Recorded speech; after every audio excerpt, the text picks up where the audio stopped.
ড্যাপ নীতিমালার অস্পষ্টতায় আবাসন খাতে বিনিয়োগে অনিশ্চয়তা বাড়ছে।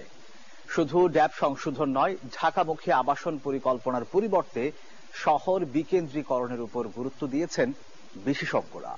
Centre for governance studies CGS আয়োজিত নাগরিক সংলাপে রাজউককে দুর্নীতিমুক্ত করার আহ্বানও জানান বক্তারা।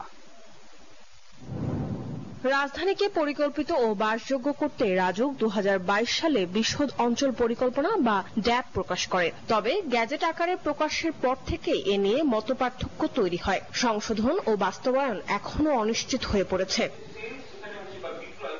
এমন বাস্তবতায় টেকসই নগরায়ণ প্রসঙ্গ শীর্ষক নাগরিক সংলাপের আয়োজন করে সেন্টার ফর গভর্নেন্স স্টাডিজ। আলোচকরা বলেন, ভবন নির্মাণে ফ্লোর এরিয়া রেশিও বা ফার মানের ভিন্নতার কারণে আবাসন খাত জটিলতায় পড়ছে। পাশাপাশি হুমকির মুখে পড়ছে পরিবেশ। এখনো কিন্তু বাংলাদেশে যখন অর্থনৈতিক সুযোগ সৃষ্টি হয় নাই অন্যান্য শহরে, ঢাকার বাইরে, তারা ঢাকাতেই থাকতে চায়। তো ঢাকাতে ওরা অ্যাফোর্ডেবল হাউজিং এ থাকতে চায় এবং একটু স্পেস চায়। তো এটার জন্য সরকার এবং বেসরকারি সংশ্লিষ্ট যারা পার্টনার আছেন তাদেরকে সবাইকে একসাথে আনতে হবে। ড্যাপের অস্পষ্টতা আবাসন খাতে প্রবাসীদের বিনিয়োগে এক ধরনের আস্থাহীনতা তৈরি করছে। ফ্লোর এরিয়া রেশিওর কথা বলেছেন পারভেজ, যেটা সীমাবদ্ধ হয়ে যাওয়ায় আবাসন খাতের উদ্যোক্তারা অধিক উচ্চতা এবং আয়তনের ভবন তৈরি করতে পারছে না। বক্তারা বলেন, এলাকা ভেদে ফারের মান ভিন্ন হওয়ায় জমির মালিকরা নির্মাণে অনাগ্রহী হচ্ছেন। এতে ফ্ল্যাটের সংখ্যা কমে আবাসন খাতে সংকট তৈরি হচ্ছে। আপনি এক এক অঞ্চলে এক এক ধরনের ফার দিচ্ছেন, কোথাও দিচ্ছেন হাই রাইজ আর কোথাও দিচ্ছেন মানে তিনতলা চারতলা। এটি কি ধরনের আচরণ?